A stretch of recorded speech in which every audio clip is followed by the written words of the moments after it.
आज के डेट में यूपी बोर्ड के हर एक विद्यार्थी के मन में कॉपी को लेकर ढेर सारा सवाल चल रहा होगा। सबसे पहला सवाल कि सर नई कॉपी और पुरानी कॉपी में क्या अंतर है? नई कॉपी में अपना डिटेल्स भरना ज़्यादा आसान होगा क्या पुरानी कॉपी की तुलना में? क्या ओएमआर शीट भी चेंज होगा? 18 फरवरी को हमें कौन सा कॉपी मिलने वाला है, नई कॉपी या पुरानी कॉपी? इन सारे सवालों का जवाब आपको इस वीडियो के अंत तक मिल जाएगा, तो वीडियो के अंत तक बने रहिएगा। तो हेलो मेरे प्यारे बच्चों, कैसे हो आप लोग? उम्मीद करते हैं आप लोग अच्छे होंगे, मस्त होंगे, स्वस्थ होकर अच्छे से पढ़ाई कर रहे होंगे। तो आज के इस वीडियो में हम बहुत ही इंपॉर्टेंट बातें डिस्कस करने वाले हैं। किससे रिलेटेड? नई कॉपी से रिलेटेड। तो सबसे पहला ही क्वेश्चन आपके मन में आएगा, नई कॉपी पुरानी कॉपी अंतर क्या है? तो देखो, सबसे पहले आप देखोगे कि सर ये हमारा पुरानी कॉपी था, जिसमें आपको ये दिख रहा होगा, कि ये पुरानी कॉपी में ये हॉरिजॉन्टल है। कैसे? देखो ये हमारे पास पड़ा हुआ है, देखो ये क्या है, हमारा पुरानी कॉपी था, देखो ये हॉरिजॉन्टल है। फिर नई कॉपी में कैसा है? तो नई कॉपी अपना वर्टिकल है। देखो नई कॉपी अपना कैसे रहने वाला? वर्टिकल। इस प्रकार से अपना नई कॉपी रहने वाला है वर्टिकल, यानी जो पहले हॉरिजॉन्टल था अब वो वर्टिकल हो गया। बस इतना ही डिफरेंस है नई कॉपी और पुरानी कॉपी में। अब इसके अंदर क्या क्या चीज है ये सब एक एक करके मैं आपको फिल करके दिखाऊंगा। यानी सबसे पहली बात, जो आज तक आप क्वेश्चन की प्रैक्टिस कर रहे थे पुरानी कॉपी पे, तो अब आज से प्रैक्टिस करना स्टार्ट कर दो नई कॉपी पे। अभी मैं सब कुछ दिखाऊंगा आपको एक एक करके, वीडियो के अंत तक जरूर बने रहिएगा, है ना। चलिए, तो पहले हमें यह ध्यान देना होगा कि पुरानी कॉपी को आज के आज फेंक दो, यानी यहां से यहां इसको क्रॉस मारो, ये अब नहीं चलने वाला है। अब हमारा नई कॉपी चलने वाला है, जो आपके सामने ये रखा हुआ है। क्लियर है? अब इसमें हमें कैसे अपना डिटेल्स फिल करना है एक एक करके मैं आपको सब कुछ सिखाते चलता हूं, है ना। चलो, तो सबसे पहले अगर आप थोड़ा सा ध्यान से इसको रीड करोगे तो आपको दो तीन चीजें दिखेगा। कॉपी के ऊपर लिखा होगा केंद्र व्यवस्थापक और केंद्र का मोहर, यानी इन दोनों का मोहर कॉपी पे बहुत जरूरी है। अगर किसी कॉपी पे मोहर नहीं है तो उसे आप एक्सेप्ट मत करना, वो वैलिड नहीं है। इसके अलावा 3 पॉइंट पे आपको ध्यान देना है। सबसे पहला पॉइंट कि जो केंद्र के अध्यक्ष हैं और जो कक्ष निरीक्षक हैं, मतलब जो टीचर हैं, इनको अधिकार है आपका चेकिंग करने का। अगर आप चीटिंग करते हुए पकड़े गए तो आपको निष्कासित करने का इनका फुल अधिकार है, ठीक है। फिर दूसरा सबसे महत्वपूर्ण पॉइंट यह है कि परीक्षार्थी उत्तर पुस्तिका के पृष्ठभाग पर दिए गए निर्देशकों को ध्यानपूर्वक पढ़े और सावधानी से पालन करें। बहुत बच्चे क्या करते हैं कि ये बिना पढ़े हम आगे बढ़ जाते हैं, फिल करने लगते हैं, वैसा काम नहीं करना है। और तीसरा पॉइंट सबसे महत्वपूर्ण क्या है? निम्नांकित क्रमांक 1 से 6 तक की पूर्ति परीक्षार्थी स्वयं करना है। यानी नीचे जो 6 पॉइंट दिख रहा है इसको हमें स्वयं भरना है, हमें किसी और पे डिपेंडेंट नहीं रहना है ना। चलो, तो इसमें क्या क्या पॉइंट है? तो सबसे पहले आप देखोगे यहाँ पॉइंट लिखा गया है परीक्षार्थी का अनुक्रमांक, यानी आपका रोल नंबर क्या है। तो देखो, हो सकता है हर एक स्टूडेंट का अलग अलग रोल नंबर होता है, लेकिन उसमें बहुत बच्चे थोड़ा गलतियां करते हैं। हो सकता है किसी किसी का रोल नंबर क्या होता है 745, तो यहाँ पे देखो इतनी सारे बॉक्स लगा हुआ है, तो डायरेक्ट 745 मत लिख देना, उसके पहले 000 लगा देना, है ना। जैसे मान लो हमने एक रोल नंबर लिखा, एक अनुक्रमांक लिखा, जैसे मान लो 1 2 3 4 5 6 7 8 9 और 0, है ना, 0। क्लियर है? अब हमें नीचे थोड़ा सा ध्यान से देखना होगा, नीचे कुछ लिखा गया है।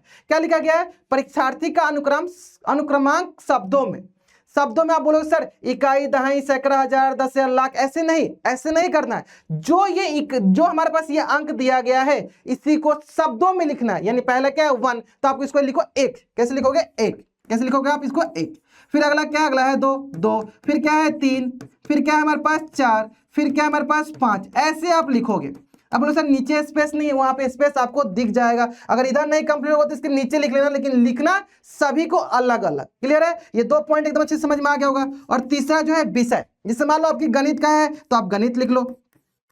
अब यहां बोला गया है प्रश्न पत्र, यानी कौन सा सब्जेक्ट का एग्जाम दे रहे हो? सिर्फ गणित का दे रहे हो, इसके अलावा कोई और दे रहे हो क्या? नहीं तो मैं बोलूंगा सिर्फ गणित का ही मैं एग्जाम दे रहा हूं, है ना। या साइंस का एग्जाम दे रहा हूं, विज्ञान का, तो उसमें लिखना पड़ेगा आपको कि केवल हम गणित का दे रहे हैं, है ना। यानी क्या लिखोगे यहाँ पे? केवल 1। ठीक है। अब बताओ प्रश्न पत्र पर अंकित संख्यांक, मतलब होता है कि देखो हर एक प्रश्न पत्र का कोड रहता है। आपका हो सकता है मान लो 822 CD, 822 BV, ऐसे बहुत सारा कोड होता है, तो आप इस कोड को लिख सकते हो। मान लो 822, है ना, BV, ऐसे आपके क्वेश्चन पेपर पर अलग अलग कोड हो सकता है, उस कोड को आपको यहाँ पे लिखना है। क्लियर? चलो, इसके बाद परीक्षा का दिन, तो देखो 27 फरवरी को क्या होगा अपने पास? गणित का एग्जाम है 27 फरवरी, क्या कौन सा दिन है? तो सर शुक्रवार। क्या हो गया? शुक्रवार, है ना। उसके बाद बोला गया अपना परीक्षा तिथि एवं पाली, तो कैसे लिखना है? परीक्षा तिथि कितना तारीख को है? 27 तारीख को, तो 27/2/2026। और इसमें पाली मतलब प्रथम पाली या द्वितीय पाली, तो इसमें कॉमा डाल के क्या लिख दो? मान लो प्रथम पाली में आपका एग्जाम है, प्रथम पाली, है ना। चलो, इसके अलावा केंद्र का नाम हो सकता है सारे बच्चों का केंद्र का नाम अलग अलग होगा, तो ध्यान देना केंद्र के नाम को सावधानी पूर्वक अपने एडमिट कार्ड से देख के आपको फिल करना है। तो चलो मैं ऐसे रैंडमली बता देता हूं। मान लो हमारा केंद्र का नाम हो गया next toppers high school, next toppers high school, है ना, नेक्स्ट टॉपर हाई स्कूल। हमने ऐसे रैंडमली कर दिया, आपका केंद्र का नाम आपके एडमिट कार्ड पे लिखा होगा, जरूर वही लिखना आप, है ना। तो इस प्रकार के 6 पॉइंट भरना है। ये देखो नीचे लिखा है कि नीचे वाला ये किनका काम है? कक्ष निरीक्षक का, ये आपको नहीं भरना है, इसमें कुछ भी आपको नहीं फिल करना है ना। चलो सर, ये पेज क्या है? पहले ये दोनों पेज एक साथ आता था, है ना, तो हमें इधर भरना होता था और इधर हमारे जो मार्क्स देने वाले होते हैं निरीक्षक, वो इधर भरते थे। तो इसमें हमें कुछ भी नहीं भरना है, इसमें कुछ भी आपको एक पेन भी नहीं चलाना है। तो अब ये दोनों अलग लगाने लगा, तो ये सबसे अच्छा हुआ हमारे लिए, क्योंकि बहुत बच्चे क्या करते थे, गलती से इधर भी कुछ कुछ भरने लगते थे। तो ये अलग रहेगा और ये अलग रहेगा, ये मान लो फ्रंट रहेगा तो ये पीछे रहेगा, तो इसमें हमें कुछ भी नहीं फिल करना है। सबसे पहला पॉइंट समझ में आ गया? अच्छे से क्लियर। चलो आगे बढ़ने से पहले बहुत बच्चों के मन में क्वेश्चन आता है कि सर हम ब्लू पेन से लिखिए या ब्लैक पेन से लिखे। आप ब्लू या ब्लैक दोनों पेन से लिख सकते हो, लेकिन रेड पेन से कभी भी कुछ भी नहीं लिखना है आपको। क्लियर। चलो अब बढ़ते हैं आगे कि सर क्या ओएमआर सीट भी चेंज हुआ है क्या? नहीं। देखो मेरे लाल, अभी तक जो भी हमारा ओएमआर सीट आ रहा था वही ओएमआर सीट इस साल भी रहने वाला है। ओएमआर सीट में कोई भी चेंजेस नहीं हुआ है, यानी जो हमारा 2025 में आया था, 2024 में आया था, वही इस साल भी हमारा ओएमआर सीट आने वाला है। तो इसमें कोई भी चेंजेस नहीं हुआ है। तो जैसे आप पहले प्रैक्टिस कर रहे थे ओएमआर सीट का, वैसे ही करना है। चलो इसमें 2-3 चीजें मैं बताता हूं, बहुत ही महत्वपूर्ण बातें हैं, क्योंकि अधिकतर बच्चे यहां पे गलतियां करते हैं। सबसे पहला, आपको ये जो साइड में जो ये आपको ब्लैक ब्लैक दिख रहा है, इस साइड में जो आपको ये ब्लैक ब्लैक दिख रहा है, इस पे आपको भूल कर भी मेरे लाल पेन नहीं चलाना है। इस पे आपको भूल कर भी पेन नहीं चलाना है। होता क्या है, क्योंकि आपको ये पता है सर, हम जो भी इसमें फिल करते हैं ये कंप्यूटर से स्कैन किया जाता है। तो स्कैन करते समय अगर आपने इस पे पेन चला दिया है तो वो स्कैन आसानी से नहीं होगा, तो फिर आपका रिजल्ट नहीं आएगा। तो इस पे जो ब्लैक मार्क लगा हुआ है, इस पे तो पेन आपको नहीं चलाना है। ठीक है, सबसे पहला पॉइंट। दूसरा, इसको फिल कैसे करना है। होता क्या है, जैसे मान लो हमें 20 ऑब्जेक्टिव क्वेश्चन है, हम क्या करते हैं, पहला बनाए पहले फिल किए, दूसरा बनाए दूसरा फिल किए। ये भी कर सकते हो, या फिर ऐसा करो, आप पहले एक बार टोटल क्वेश्चन बना लो फिर फिल करो। अगर पहला क्वेश्चन बनाते ही पहला फिल कर रहे हो तो देखो कैसे फिल करना है। देखो मान लो पहला बना रहे हो, मान लो पहला क्वेश्चन आंसर डी आए, तो पहले आप डी को ऐसे थोड़ा सा एक बूंदा डाल दो, आप यहाँ बिंदु डाल दो, फिर दूसरा का आ गया बी, फिर तीसरा का मान लो आगे सी, फिर चौथा का आ गया डी, फिर पांचों का बी, ऐसे बिंदु डाल दो। इसका फायदा क्या होगा कि आपको यहाँ पे अभी रंगने जाओगे तो आपका ध्यान पूरा का पूरा रंगने पे चला जाएगा। तो मैं बोलता हूं कि जब भी आप रंगने जाओ तो एक ही साथ 20 का रंग, मतलब 20 का 20 रंग एक ही साथ, तो आसानी से आप उसका पूरा पूरा ध्यान आपका उस पर रहेगा, रंगने पे। अब ऐसा होता है कि क्वेश्चन ही बनाना है, रंगना भी है, क्वेश्चन भी बनाना है, रंगना भी है, तो इस तरह गलतियां होने की चांसेस ज्यादा हो जाती हैं। तो ये काम हमें नहीं करना है। अब इसको रंगना कैसे है, देखो इसमें ऑलरेडी बता भी दिया गया, इसको रंगना कैसे ध्यान दो। देखो हमें कंप्लीट रंगना होता है, तो पहले बाहर से स्टार्ट करो फिर अंदर लेकर आओ, फिर पहले बाहर से स्टार्ट करो फिर अंदर लेकर आओ। हमें इसको कंप्लीट रंगना होता है, कंप्लीट। ऐसा कभी नहीं करना होगा, देखो ध्यान से, ऐसा कभी मत करना है ऐसे बाहर रंग दिया छोड़ दिया, ऐसे हमने आधा अधूरा ऐसे कर दिया।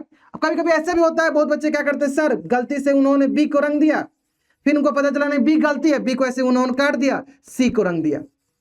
तो इस केस में क्या होता है, इस क्वेश्चन को आपको गलत ही माना जाता है, इसका कोई मार्क्स नहीं मिलेगा। तो पहले ही आप मेक श्योर कर लो कि आपने जो फिल किया वो सही फिल करो। अगर आपने पहली बार ही सी फिल किया होता तो क्यों बी को भरना था, आराम से, यानी पहली बार ही आप सही फिल करो, इसलिए ओएमआर फिल करना आपको पहले से प्रैक्टिस कर लेना है। तो सबसे महत्वपूर्ण बात कि ये जो आप आधा अधूरा कर रहे हो, ये कर रहे हो, कभी कभी कुछ बच्चे ऐसे टिक कर देते हैं, ये सब नहीं चलेगा, आपको कंप्लीट फिल करना होगा। इस प्रकार से अगर आप करते हो तो ये सही माना जाएगा। इसका मतलब सर यानी हमें ओएमआर फिल करना भी अच्छे से सीखना पड़ेगा। हाँ, अभी से प्रैक्टिस कर लो, आपके लिए फायदेमंद होगा। ये समझ में आ गया, यानी 20 क्वेश्चन को कैसे फिल करने समझ में आ गया।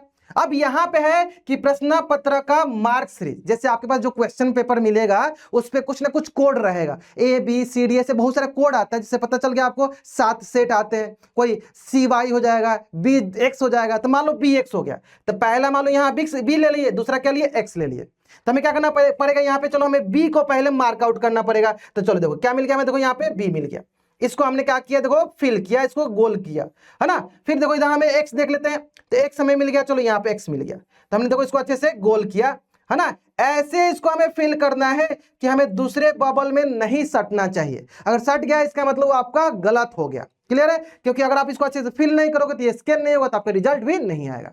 अब होता क्या है, कभी कभी बहुत बच्चों को ऐसा डाउट रहता है कि सर मान लीजिए गलती से हमारे इस पे पानी होने गिर गया, तो इसका कैसे क्रॉस वेरीफाई करेंगे कि हमने क्या फिल किया था। तो देखो यहाँ पे जो भी चीज आपने फिल किया था इसके जस्ट नीचे ये वाला पेज रहता है। तो मान लो कि पहला क्वेश्चन का आंसर आपने मान लो सी फिल किया, क्या फिल किया आपने, पहला क्वेश्चन का आंसर सी फिल किया, तो आपको यहां पे पहले क्वेश्चन के सामने सी लिख देना है। दूसरे क्वेश्चन का आंसर अपन मान लीजिए बी फिल किया, बी लिख दो, फिर डी फिल किया, फिर ई, हमारे पास डी फिल किया, फिर सी ए एस है, तो ये आपको 20 तक इसे भर देना है। क्लियर है, इसके साथ ही ये काम आपको कर लेना है ना। फिर वही देखो पहला अक्षर क्या है, बी, कोड का, तो यहाँ पे बी हो गया। फिर अगला क्या है, एक्स, मतलब जो प्रश्न पत्र पे मुझे कोड दिया रहेगा वो उसको यहाँ फिल करना है ना। इसके अलावा एक पॉइंट और होगा, वो पॉइंट क्या है, यहां पे देखो केंद्र व्यवस्थापक का मोहर होगा। अगर यहां पे मोहर नहीं है तो इसको एक्सेप्ट मत करना, वो आपके लिए वैलिड नहीं रहेगा। तो हमेशा ध्यान देना यहां पे मोहर लगा होना चाहिए। इसके अलावा आपको यहां पे अपना सिग्नेचर करना है। जैसे मान लो मैं अपना सिग्नेचर कर देता हूं आपके लिए, ये मान लो हमारा सिग्नेचर हो गया, ठीक है। लेकिन नीचे आपके कक्ष में जो टीचर होंगे वो सिग्नेचर करेंगे, यहां पे मत कर देना, यहां पे करना है। यही सेम काम आपको यहां पे करना है परीक्षार्थी के हस्ताक्षर में। मान लो हमने अपना हस्ताक्षर कर लिया, आप लोग यहां से देख लो और समझ गया ना। और कक्षा निरीक्षण इसमें आपको कुछ भी नहीं फिल करना, आपको यहाँ पे कुछ भी नहीं करना है, ये आपके केंद्र में जो आपकी कक्षा में जो टीचर होंगे वो करेंगे।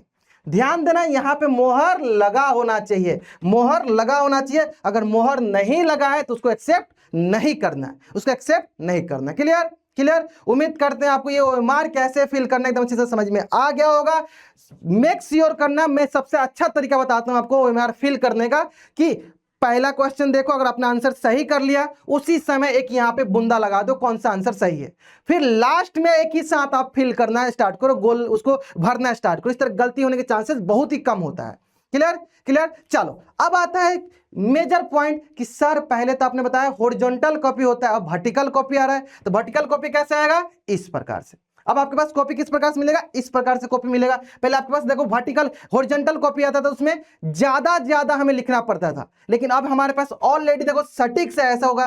हो सकता है कि आपके वर्टिकल कॉपी पे पीछे लोगो लगा रहेगा, मोहर लगा रहेगा, है ना। अब इस प्रकार का होगा तो इसमें हमें लिखने में भी आसानी होगा। मान लो 2 नंबर का क्वेश्चन है, पहले हमें लिखते तो थे लेकिन ज्यादा नहीं दिखता था, हमें बोलते थे सर हम 3 ही लाइन में 2 नंबर का क्वेश्चन निपटा दे रहे हैं, हमें समझ ही नहीं आ रहा है कि क्या 3 लाइन में लिखने पे मार्क्स मिलेगा, नहीं मिलेगा, हमें इसको और बढ़ाना पड़ेगा क्या, हाँ ऐसा आपके मन में डाउट आ रहा था। लेकिन अब आपके पास तो ये देखो साइज छोटा कर दिया गया है, तो जो आप 3 लाइन में लिख रहे थे अब उसको आप 6 लाइन 8 लाइन 9 लाइन में लिख सकते हो, देखने में भी सुंदर दिखेगा। समझ में आए। अब आप चाहते हो कि सर ये कॉपी में हमें कैसे लिखना है, कैसे प्रश्न डालना है, कैसे उत्तर लिखना है, कैसे स्टेप मार्किंग होता है, इस पे एक वीडियो बना दीजिए। तो कमेंट करना अभी के अभी, जैसे यहां तक अगर आपने अपने वीडियो देख लिया तो कमेंट करके जरूर बताना कि सर एक वीडियो बना दीजिए कि कॉपी कैसे लिखते हैं, है ना, कॉपी कैसे लिखते हैं। तो इस पे एक वीडियो हम जरूर बना देंगे मेरे लाल, है ना, कॉपी कैसे लिखते हैं। ठीक है, कमेंट करके जरूर बता देना, है ना, क्योंकि बहुत बच्चों को इसमें डाउट रहता है कि सर कॉपी को कैसे लिखना है, प्रश्न को इधर लिखना है या यहाँ लिखना है, उत्तर यहाँ लिखना है या यहाँ लिखना है, चित्रा किधर बनाना है, मार्किंग कैसे होता है, ये सब आपको मैं बता दूंगा आपको, लेकिन कमेंट करके बता देना। क्लियर है क्लियर है, उम्मीद करते हैं यहाँ तक सारी चीजें आपको समझ में आ गया होगा। और जो मैंने शुरू में बोला था कि नई कॉपी से रिलेटेड जितने भी आपके डाउट आ रहे होते सारा यहाँ पे क्लियर हो गया होगा। ठीक है, अब आता है बात कि सर ऐसी इंफॉर्मेटिव इंफॉर्मेशन हमें मिलेगा कहां से। तो पहला चीज क्या करना है, आपको यूट्यूब पे जाना है। अभी आप यूट्यूब पे ही देख रहे होगे, क्या है, नेक्स्ट टॉपर यूपी बोर्ड का। अगर अभी तक यूट्यूब चैनल सब्सक्राइब नहीं किया सब्सक्राइब कर दो। अगर इसके अलावा भी जैसे मान लो इस सब का हमें नोट्स बहुत सारी चीजें हम लोग पढ़ा रहे हैं, 1 मार्क सीरीज हम लोग पढ़ा रहे हैं। देखो बहुत लोगों को पता चल गया होगा 1 मार्क सीरीज, बहुत लोगों को पता चल गया होगा 1 मार्क सीरीज हम लोग का कंटिन्यू है, यहां पे जाके देख सकते हो। और बहुत बच्चे आप लोग का हाई डिमांड पे, बहुत बच्चों का डिमांड था कि सर आप कुछ ऐसा लाए ना 14 डेज 14 चैप्टर, तो आप लोगों के इसी डिमांड पे मैंने 14 डेज 14 चैप्टर का वीडियो कल से स्टार्ट करने वाला हूं। ठीक है, 14 डेज 14 चैप्टर। तो इस सब का नोटिफिकेशन कहां मिलेगा, सबका नोट्स कहां मिलेगा, तो आपको हमारे टेलीग्राम चैनल को ज्वाइन करना पड़ेगा। Telegram channel next toppers UP board class 10th वाला टेलीग्राम चैनल को ज्वाइन कर दो।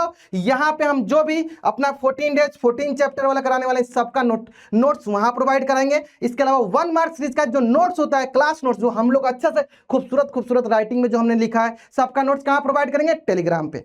ठीक है, तो उम्मीद करते हैं आपको ये वीडियो अच्छी लग रही होगी और इसके साथ ये सब आपके लिए हम लोग प्लान कर रहे हैं। तो अगर अच्छा लग रहा है तो शेयर कर दो मेरे लाल। कहां शेयर करना? अपने शाखा, सहेलियों, दोस्त, सब जगह शेयर कर दो। ठीक है, तो चलो मिलते हैं हम लोग इसी तरह के कोई ना कोई इंफॉर्मेटिव वीडियो के साथ।